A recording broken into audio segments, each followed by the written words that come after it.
他是全世界最倒霉的男人，只是在飞机上睡了一觉，自己的国家就没了。维克多是一位来自卡科日亚的旅客，为了帮父亲完成生前的遗愿来到纽约，可他刚下飞机就被机场的工作人员给带走了。负责人为他介绍了目前的状态，原来就在他刚上飞机的时候，他的国家发生了政变，所以他国家的护照、签证以及货币目前全部失效。 Ships are Krakosia. No more Krakosia. 也就是说，他成了一个无国籍的人。他现在既不能进入美国境内，也没有回国的航班，他只能待在候机大厅等待新政府的成立。保安给了维克多一沓餐券、一个传呼机和一张15分钟的电话卡，这是他现在的全部家当。维克多想给家里打电话，可他看不懂英文，不会使用。他想寻求周围人的帮助，可大家都忙着自己的事，没人顾得上这个可怜的陌生人。看着电视上播报自己国家消息的画面，维克多心急如焚。陌生的环境，听不懂的语言，让他感到无比的绝望。最终，他在机场前台了解到了整件事情的真相：他的国家没了，边境被封锁。这段时间，他只能在机场里度过。看到身边人的行李箱扣不上，维克多热心上前帮忙，结果自己的餐券被风吹走，而行李箱也被他搞得一塌糊涂。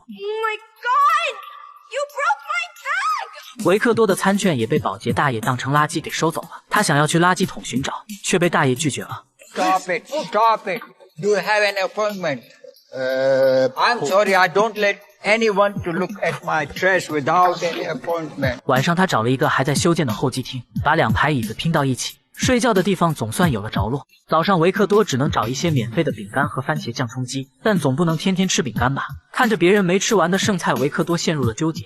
就在他准备上前吃时，一个女人推着行李车拦在了他的面前。原来机场为了鼓励旅客归还行李车，设置了自助还车的奖励，只要把行李车送回原点，就会得到1枚硬币。这让维克多发现了商机，他开始每天在机场收集没有送回的行李车。第一次他换到了3枚硬币，在汉堡店买了一个汉堡。即便如此，他也不忘给服务员小费。尝到甜头的维克多变得更加勤奋，他的食物也从一个汉堡变成了汉堡全家福。为了能够更好地适应机场生活，维克多开始挑灯夜读自学英语。很快他便能看懂电视上播报的新闻，还能用英语和人简单的交流。维克多每天都会到窗口办理签证，可是没有国家就没有护照，没有护照就无法申请签证。显然他现在并不能离开这里。负责人看到维克多一直待在机场，这让他感到十分意外。他怕维克多的存在会影响自己升职，于是便找到他疯狂暗示，每天中午12点保安就会换岗，会有5分钟的空岗时间，你可以趁保安换班的时候溜出去。维克多知道负责人是想甩掉他这个麻烦，但他也不傻，如果现在出去一旦被抓，那可就算是偷渡者了。就在维克多站在危险的边缘犹豫时，他发现了一直监控自己的摄像头。经过一番深思熟虑后，维克多对着镜头说下了3个字 I wait. 他要等新的签证下来，光明正大的离开这里。可这也激怒了负责人，他开始想办法赶维克多出去。就在维克多准备用行李车换钱时，一个大块头抢走了他的行李车。他是负责人安排的机场收集员，专门收集旅客的行李车。这个岗位的出现直接断了维克多的收入，没有行李车就没有硬币，没有硬币就没有食物。负责人认为用不了多久维克多就会自己离开，但他小瞧了维克多的毅力。虽然只能吃免费的饼干，但维克多依然坚持每天去办理签证。他认为每次自己都有50%的机会成功。 You have 2 stamps. One red, one green. So I have chance go New York 50-50.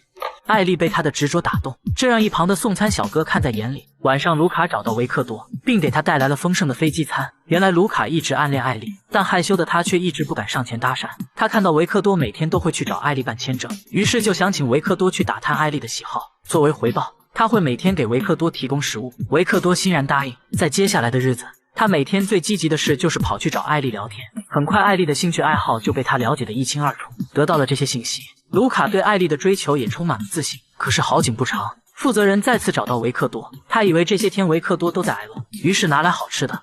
No food. No, let's start. Okay. All right. 负责人告诉维克多，只要他承认害怕回到自己的国家，就可以申请进入纽约。 His home. I'm not fed from my home. 负责人生气地将维克多赶出了办公室。这时，一个漂亮的空姐在维克多面前滑倒，周围的人都袖手旁观，只有维克多上前扶起了她。米娅想邀请维克多共进晚餐，可维克多现在身无分文，只能含泪拒绝。等米娅走后，维克多就开始在机场里找工作，他要攒钱请米娅吃顿大餐。可是由于没有国籍，所有的店铺都不敢聘用他。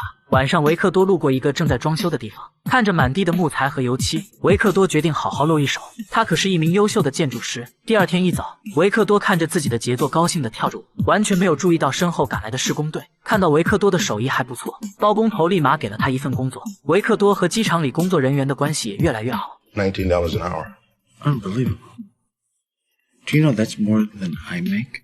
转眼来到机场领导视察的日子，这可是关乎负责人的升职大计。没想到却发生了意外状况，一名东欧人因为没有许可证购买了特殊药物，工作人员按照规定要扣下这些药，可男人却情绪激动，拿着刀和工作人员僵持不下。因为语言不同，负责人担心会闹出人命，于是便找来维克多充当翻译。原来这个药是男人买给自己父亲救命用的，但机场却要求他提供购药许可证，否则就要扣留。男人跪下求情，希望负责人能通融一下，可负责人表示必须要遵守规定。 You'll have to take a flight in the morning. The medicine stays here. I'm sorry. 他让保安强行将男人带走。维克多心里十分难过，他改口称男人买药是给山羊吃的。 Yes, medicine is for. 他们的语言山羊和父亲的发音很像，是自己刚刚听错了单词。原来维克多想起了机场里的出境规定，只要是买给动物的药就可以不用许可证。男人瞬间明白了维克多的意思，也跟着大喊药是买给山羊的。他感激地紧紧抱住了维克多，可负责人一眼就看出了维克多耍的把戏，他一把掐住维克多的脖颈，恶言相向。 Uncle Sam wipes his ass with Charmin 2-ply. 这一幕被视察的领导看在眼里，负责人晋升的机会看来是要泡汤了。保洁大爷把维克多的事迹添油加醋讲给机场的工作人员，维克多也因此成为人们心中的英雄。当他再次走进机场，所有的工作人员都对他报以微笑，而这也彻底的惹恼了负责人。他正式向维克多宣战，只要我一天在任，你就别想踏入纽约半步。为了帮助维克多摆脱单身，几个好朋友互相配合，为他和米娅制造偶遇的机会。 Hey, will you watch where you're going? Watch out!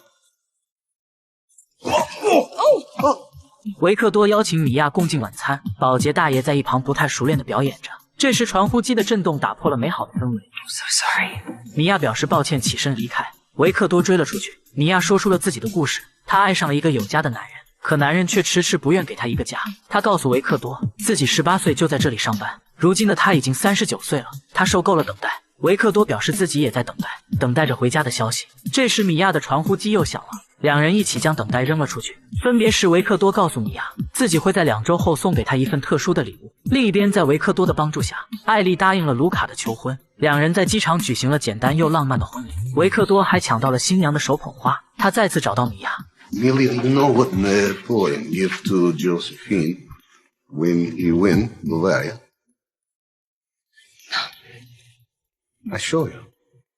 原来拿破仑送的礼物就是眼前这1000座喷泉。 Just tell me the truth.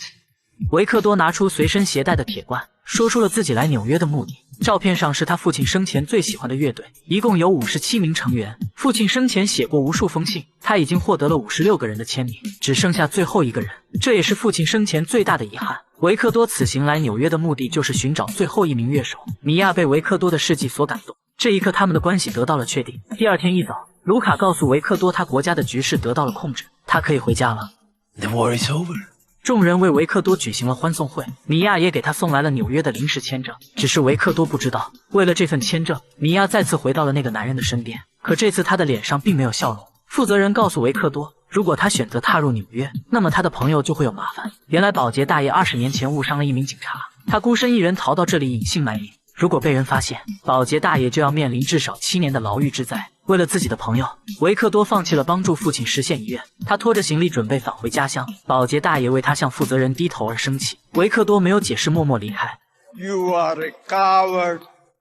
You are a coward. 这时，一旁的小黑告诉保洁大爷事情的真相，他是为了你才放弃了梦想。就在维克多等待回国的航班时，全片最感人的一幕出现了。保洁大爷手拿拖把朝着飞机跑去，他用血肉之躯逼停了飞机，他向维克多挥手。